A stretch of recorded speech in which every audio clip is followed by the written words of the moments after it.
नमस्कार, स्वागत है आपका साधना न्यूज में। मैं हूं अवधेश कुमार और आप देख रहे हैं सियासी टेम्परेचर। 30 जनवरी को पूरे उत्तराखंड में वोटों की बरसात होनी तय हो गई है और बरसात में भीगने की चाहत नेताओं में साफ साफ नजर आ रही है। और हो भी क्यों ना, क्योंकि वोटों की यही अमृत वर्षा इनके 5 साल के राजनीतिक मौसम को सुहाना बनाएगी। लेकिन सियासत की इस मौसम में उस किसान की अहम भूमिका हो जाती है जिसे वोटिंग का बीज डालना है। सियासतदानों के हाथ में जितना कुछ था वो कर चुके हैं, अब फैसला जनता को करना है। और इन सब के बीच सियासी टेम्परेचर पर क्या हो रहा है असर, इसे जानने के लिए हमारे साथ चर्चा में होंगे हमारे वरिष्ठ सहयोगी मुकेश कुमार जी। मुकेश जी, स्वागत है। तो चलिए शुरू करते हैं सियासी टेम्परेचर।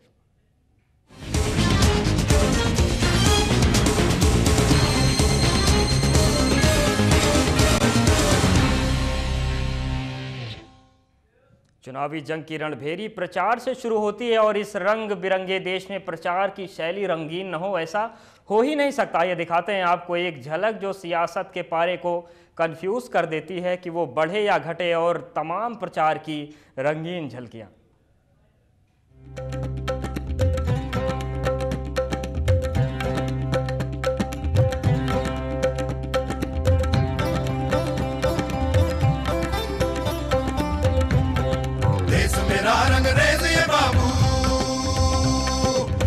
घाट यहाँ घटता जादू, देश मेरा रंग रेजिए बाबू, घाट घाट यहाँ घटता जादू। लाई पहाड़ है कंकर शंकर, बात है छोटी बड़ा पतंगर। लाई पहाड़ है कंकर शंकर, बात है छोटी बड़ा पतंगर। अरे इंडिया सर ये चीज धुरंधर, इंडिया सर ये चीज धुरंधर, रंग रंगीला जी हाँ, रंग रंगीले प्रजातंत्र में जो प्रचार की शैली देखने को मिली है वो भी काफ़ी रंगीन है। लेकिन यहाँ पर समझने वाली बात, जानने वाली बात यही होगी कि मतदाताओं पर इसका कितना असर पड़ेगा। मुकेश जी, ये तस्वीरें हमने देखी, काफ़ी रंग बिरंगे प्रचार थे, तरह तरह की चीज़ें देखने को मिली, मतदाता पर क्या असर इसका? देखिए, जो तस्वीरें हमने देखी यहाँ पे, मुझे लग रहा है कि वो किसी खास सीरियस पार्टी के उम्मीदवार नहीं थे। बिल्कुल जो निर्दलीय उम्मीदवार कहें उस तरह के उम्मीदवार थे। तो मुझे नहीं लगता है कि इन उम्मीदवारों के मैदान में होने या नहीं होने से सियासत के टेम्परेचर पे कोई ज़्यादा फर्क पड़ेगा। लेकिन ये एक बात ज़रूर है कि इन उम्मीदवारों के मैदान में आने से जो मतदाता है उनके टेम्परेचर को थोड़ा लाइट मूड जरूर कर रहा है। तो मुझे लग रहा है कि जो सियासी टेम्परेचर लगातार बढ़ रहा था मतदान के दिन नज़दीक आने के कारण, वो सियासी टेम्परेचर थोड़ा डाउन होगा। लोग लाइट मूड में आकर के अपने जो सीरियस प्रतिनिधि हैं उनको चयन करेंगे। बिल्कुल सीरियस प्रतिनिधियों का चयन करेंगे। लेकिन सवाल यहाँ उठता है कि हर वर्ग से इस तरीके के लोग देखने को मिले हैं, कुछ किन्नर भी देखने को मिले, कुछ भीख मांगने वाले भी शामिल हैं इसमें कि हम भी चुनाव लड़ेंगे। तमाम तरीके के लोग सामने आ रहे हैं, कुछ खिलाड़ी भी आ रहे हैं। तो क्या लगता है कि ये जो ग्लैमर है चुनाव का इतना बढ़ गया है कि हर वर्ग चाहता है कि हम नेता बन जाए? देखिए, अब ये केवल ग्लैमर की बात नहीं है। मुझे लग रहा है जो लोकतंत्र की खूबसूरती भी है, हमारे लोकतंत्र की ये एक खूबसूरती है। सभी लोगों का विश्वास है, चाहे समाज का कोई भी वर्ग हो, चाहे वो खिलाड़ी हो, चाहे भिखारी हो, चाहे वो किन्नर हो, सभी का एक विश्वास जो है हमारे लोकतंत्र में है। और मुझे लगता है कि इस तरह का जो पार्टिसिपेशन हो रहा है सभी वर्ग के लोगों का, ये डेमोक्रेसी के लिए काफ़ी अच्छा है। और मुझे लग रहा है कि इस तरह के पार्टिसिपेशन से जो टेम्परेचर है, सियासत का जो टेम्परेचर हो, बिल्कुल कहें जो कंट्रोल्ड होगा और कहें जो थोड़ा लाइट मूड में रहेगा। तो मुझे लग रहा है कि डेमोक्रेसी के लिए एक अच्छी बात है ये। बिल्कुल डेमोक्रेसी के लिए अच्छी बात है, लाइट मूड में रहेगा टेम्परेचर। लेकिन यहाँ पर बात यह है कि अब बिल्कुल वोटिंग का समय करीब है उत्तराखंड के लिए। उत्तराखंड का मतदाता क्या करे? देखिए, करीब नहीं कहें तो प्रचार भी खत्म हो चुका है। अब कल चंद घंटे बचे हैं। बिल्कुल, और जब जनता कल वोट डालने जाएगी तो निश्चित तौर पे वो अपने दिमाग में, मेरे ख्याल से अभी से लेकर के कल सुबह तक का जो समय है जब मतदान स्टार्ट होगा तभी तक का समय बड़ा क्रूशियल है। इस दौरान मतदाता बिल्कुल मन बना चुके हैं।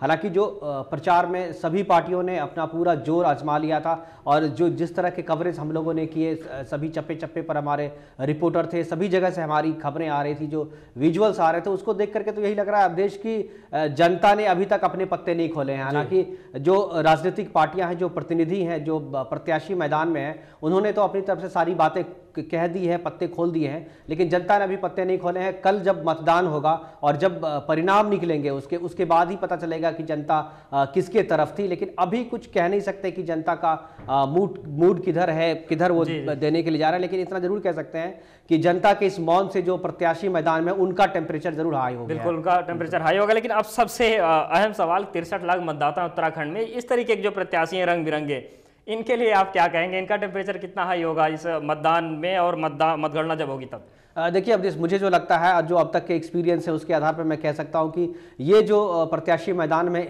हैं इस तरह के, वो बिल्कुल एक तरह से कहे जो चुनाव में केवल खड़े होने के लिए ही आते हैं। उनको ही पता है कि जनता हमारे साथ क्या व्यवहार करने वाली है, और मुझे नहीं लगता कि जनता इनको वोट अगर नहीं देगी तो वो इतने नाराज हो जाएंगे कि अगली बार खड़े नहीं होंगे चुनाव में। मुझे लगता है कि हारे चाहे जीते, ये वैसे प्रत्याशी हैं जो हर एक साल खड़े होते हैं, और हर एक डेमोक्रेसी और हर एक चुनाव में इस तरह के प्रत्याशी आपको देखने को मिल जाएंगे। रिपीट भी बहुत सारे प्रत्याशी होते हैं, हार के बावजूद रिपीट होते हैं ये। बिल्कुल, जो सियासत गर्मा गर्म होती है उसको सदाबहार बनाने की कोशिश करते हैं। अब बात घोषणाओं की भी करेंगे। प्रचार के बाद बारी आती घोषणाओं की। हालांकि घोषणाएं हर चुनाव में की जाती हैं, लेकिन मुंगेरी लाल के हसीन सपने से ज्यादा कुछ भी नहीं बन पाती, और उसके बाद वोटर कहता है कि अब हम करें तो क्या करें, कुछ कुछ होता है।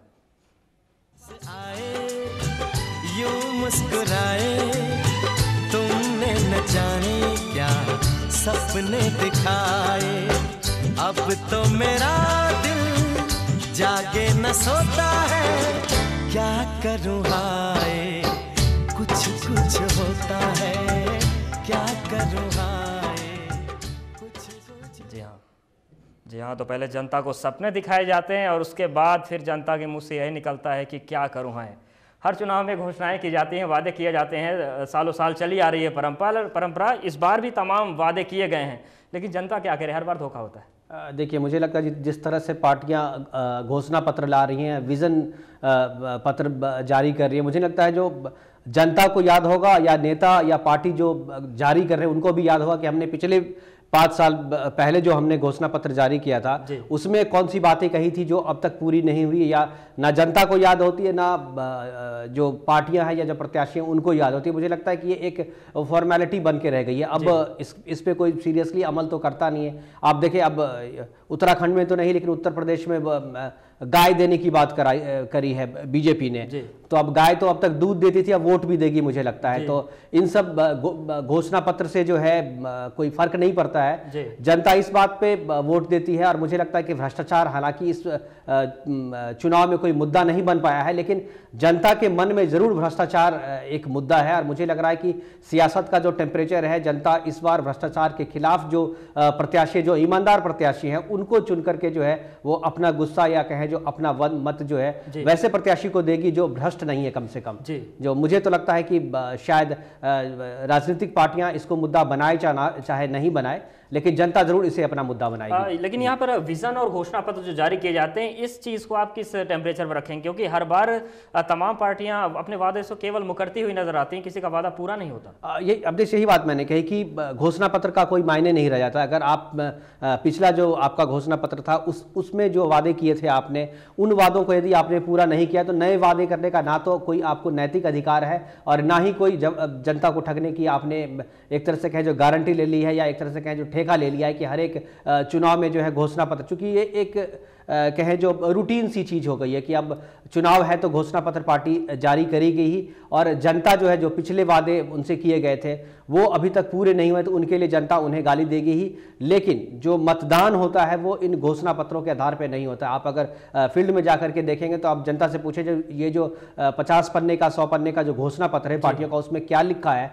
तो शायद ही कोई जनता, कोई मतदाता आपको बता पाए कि इन घोषणा पत्रों में क्या है। बल्कि हम ये भी कह सकते हैं जो नेता है वो खुद भी शायद नहीं बता पाए। बिल्कुल, जो प्रत्याशी है उनसे भी आप कहें नहीं, एक जो हर एक पार्टी का एक धारा है जो घोषणा पत्र तैयार करता है, उनसे आप पूछ लीजिए, इंटरव्यू ले लीजिए, वो आपको पूरे विस्तार से सब चीज बताएंगे। लेकिन जो प्रत्याशी मैदान में, मुझे नहीं लगता है कि उनके पास पूरे घोषणा पत्र की कोई जानकारी होती है, जो क्या हमने इस बार घोषणा पत्र में लिखा और क्या पिछले घोषणा, इस घोषणा पत्र की कुछ बातें आपको बता भी दें प्रत्याशी, लेकिन पिछले घोषणा पत्र की अगर आप बात करें तो बिल्कुल कहें जो टाई फिस हो जाएंगे वो। जी बिल्कुल, पिछले घोषणा पत्र की अगर बात करें टाटा फिस हो जाएंगे। 10 साल से ज्यादा हो गए राज्य को बने हुए, न तो वहाँ पर खेती है, न वहाँ पर रोजगार है, न तो वहाँ पर पानी की सुविधा है। तो ऐसे में अब मतदाता के सामने संकट तो है ही इस बात का कि आखिर वो करे क्या। लेकिन यहाँ पर सबसे अहम बात यही है कि अब आपके हाथ में पारा चला गया है, आप ही तय करेंगे उत्तराखंड के सियासत का टेम्परेचर, क्योंकि तमाम घोषणाएं वादे तो होते रहते हैं, पर वोट किसे देना है, सरकार किसकी बनानी है और कौन करेगा इस देश और प्रदेश का विकास, वो आपको तय करना है। यहाँ पर रुकेंगे एक ब्रेक के लिए और ब्रेक के बाद आएंगे तो कुछ अन्य पहलुओं पर भी नजर डालेंगे।